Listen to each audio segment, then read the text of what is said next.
गुरुर्ब्रह्मा गुरुर्विष्णुः गुरुर्देवो महेश्वरः गुरुः साक्षात् परं ब्रह्म तस्मै श्री गुरवे नमः तस्मै श्री गुरवे नमः तस्मै श्री गुरवे नमः.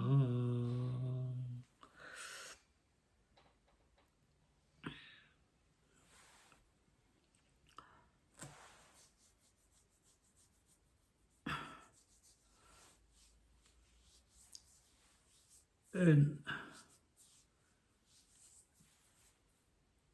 yoga, the union is not movement of your body, is not pranayam, but it is yoga begins, or yoga begins, wherein the drashta and the drishya,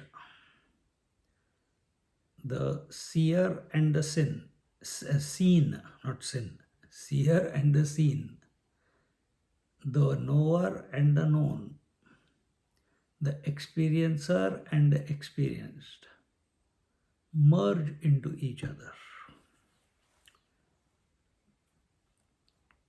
And there is only silence. Where there is silence, not inert silence, conscious silence, there the yoga begins, the union happens. And in this regards, one of the first meditations we are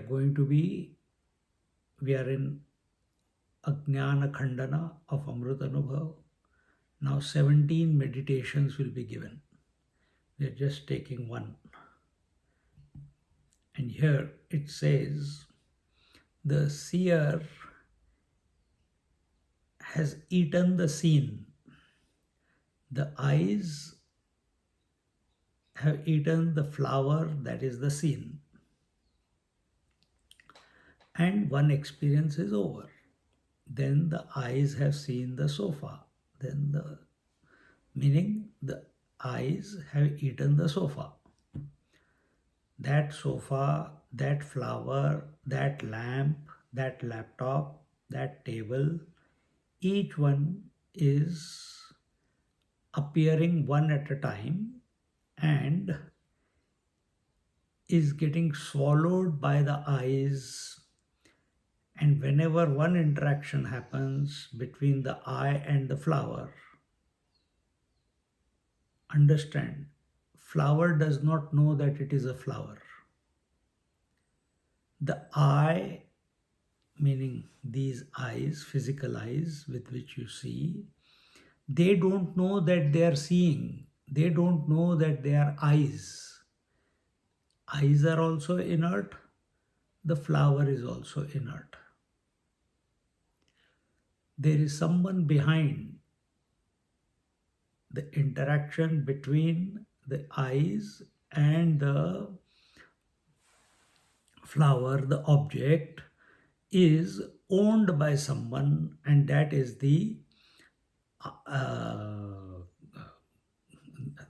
knower. In this case, it is the seer. So when the sense organ interacts with the object of knowledge, no knowledge takes place.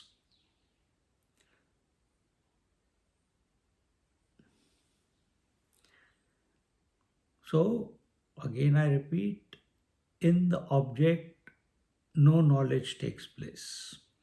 In the sense, also no knowledge takes place.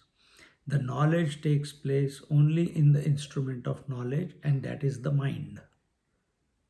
In the mind, the knowledge is that there are the eyes are there, the vision is there, the object of knowledge is there. And how does it take place? By I know the flower. One thought is complete. Then I see the sofa. I know the sofa. The sofa is eaten up. That is over. That thought is over. Then, third thought, I know the laptop. Third thought is over. When we have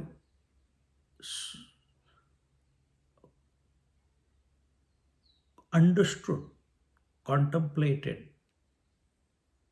that the object of knowledge cannot know itself, the instrument of knowledge also cannot know itself.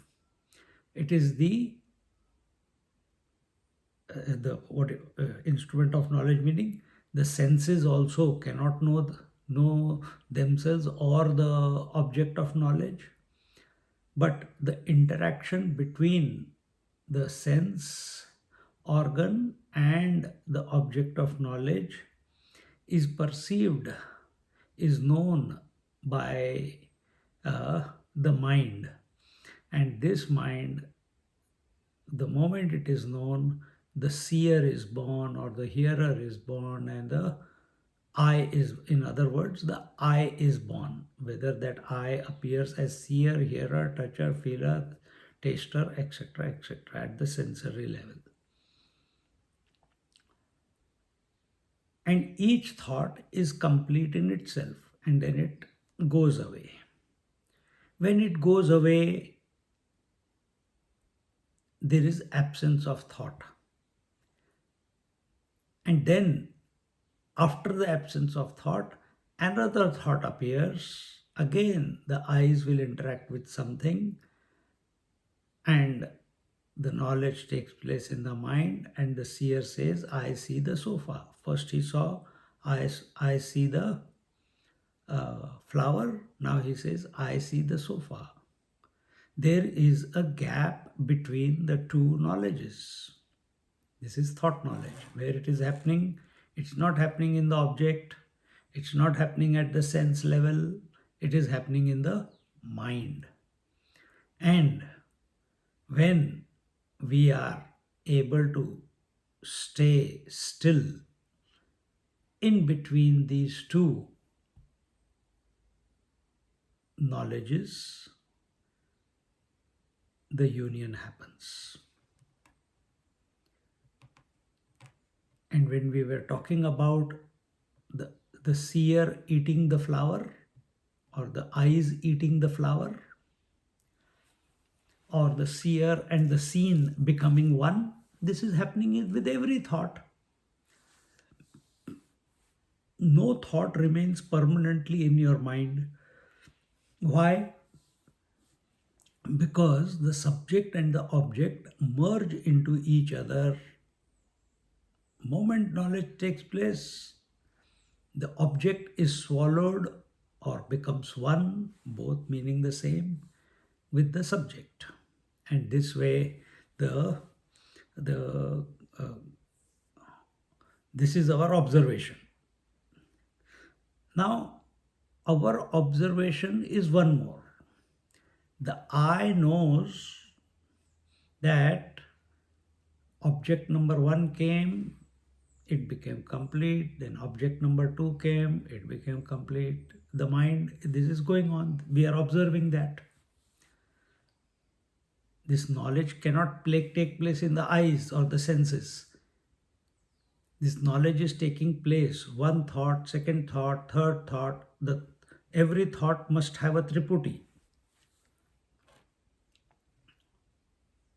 If we take a chill pill, we will observe that behind these thoughts, there is someone who is watching, or behind these thoughts, there is a presence in whose presence these thoughts are coming and going. That is the Sakshi, that is the witness. The witness is witnessing the Triputi appear, then silence, then next Triputi appear, then silence, then again next Triputi appear, then silence. This march of Triputis is being observed by someone.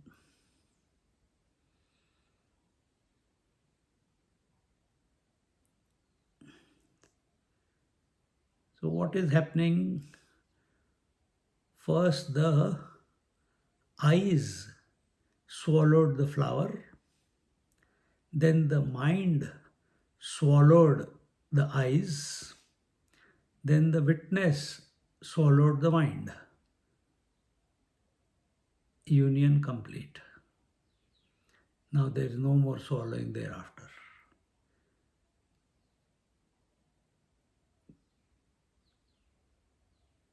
We take this narration, we take this contemplation, and we sit still, observing this process taking place.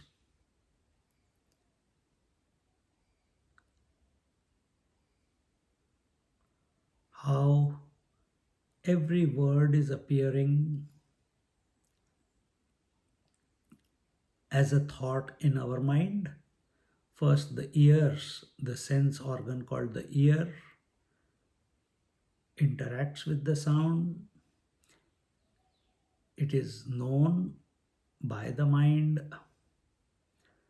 and even that mind, what is happening in the mind? The knower, the hearer, and the heard created the thought of hearing, experience of hearing, of each word that is coming to you. And this is also known by someone, and that is you only.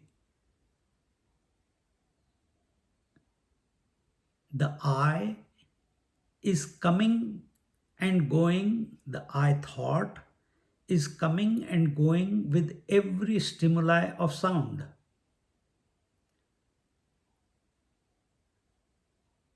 I repeat, the I thought is coming and going with every stimuli, with every object of knowledge. This is the referential I.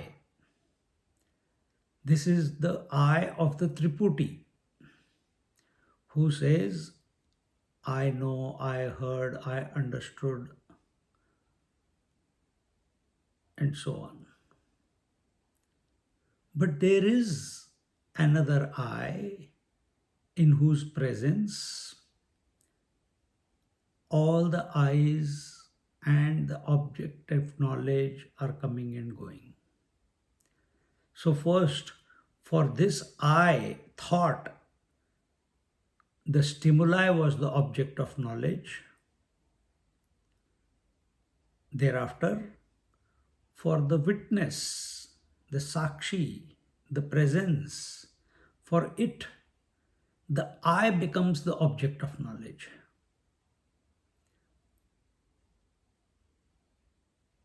Catch this within yourself. This witness is undisturbed, uninfluenced, uncorrupted by the thoughts marching by.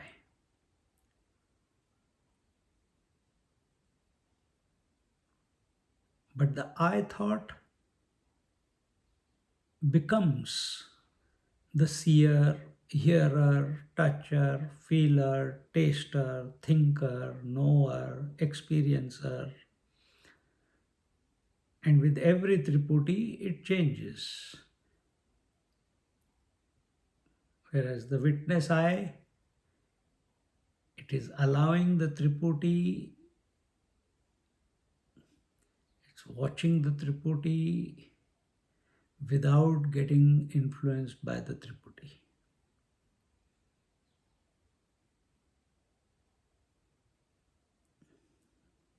When it stops getting influenced by the Triputi, the objectivity, the object of the thought, see, the subject of the thought and the object of the thought come together, only then a thought is created. Triputi is created. If you remain as the witness, you're attentive of the witness, then the thought of the object will start losing its steam because your attention is on the I, and eventually the witness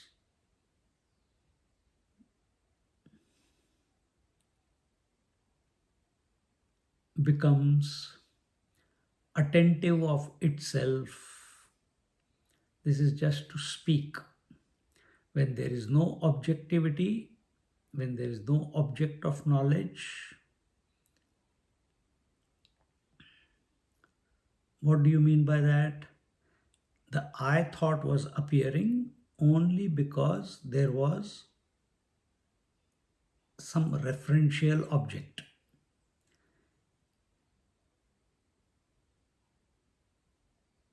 If the referential object is not there,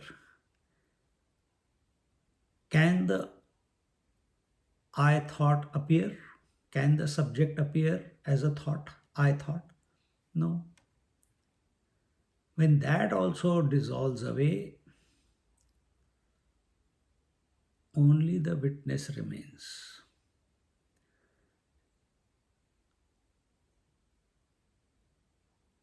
And what is witness doing?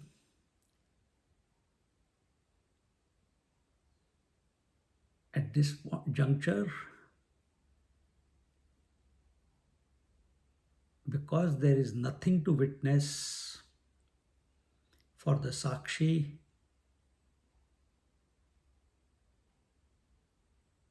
the attention goes inwards.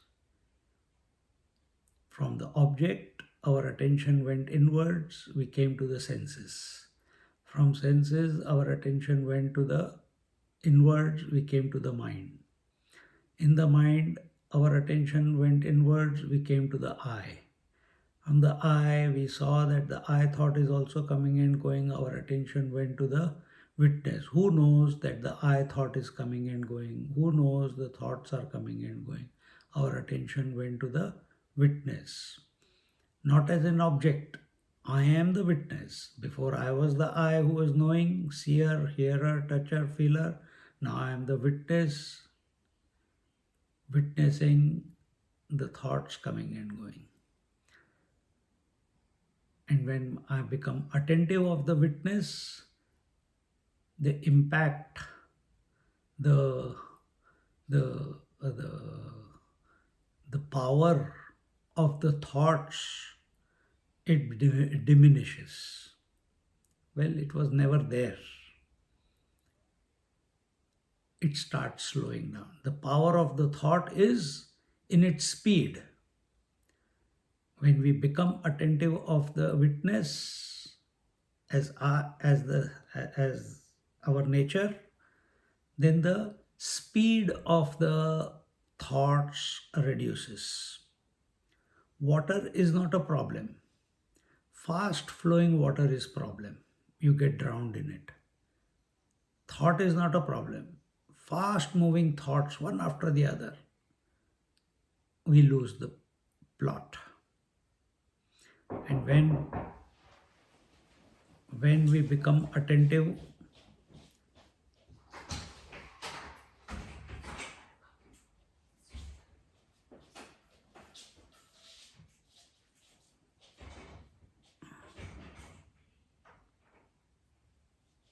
When we become attentive of the self, of the witnessing self,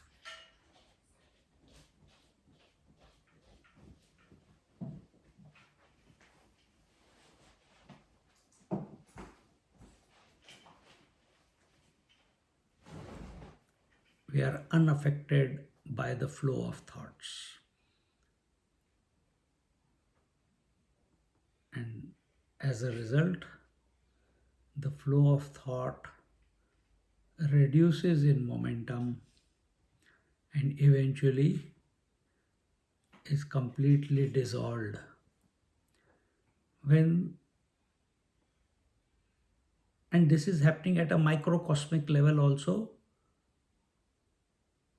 and that microcosmic point is when one thought dissolves and the second thought has not appeared yet. One Triputi dissolves, the second Triputi has not appeared yet. That is the point. That is the middle point. That is where you are the witness without anything to witness.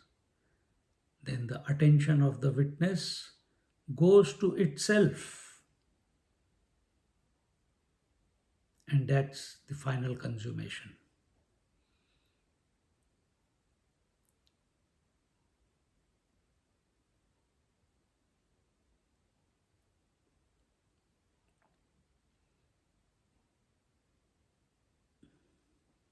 This is yoga.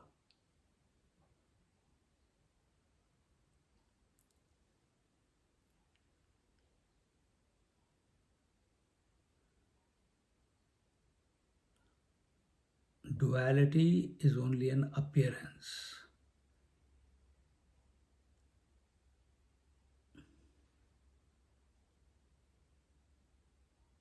Recognizing appearance and as appearance and being the witness is the take of a wise man.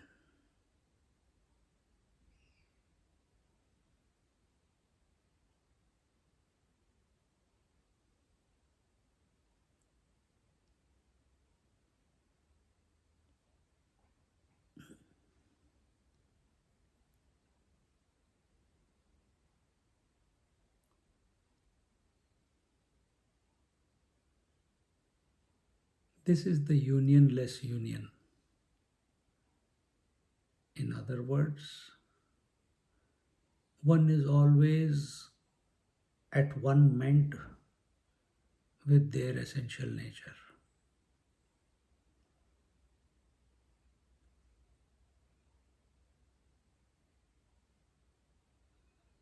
We have never become separated from ourselves, our true nature.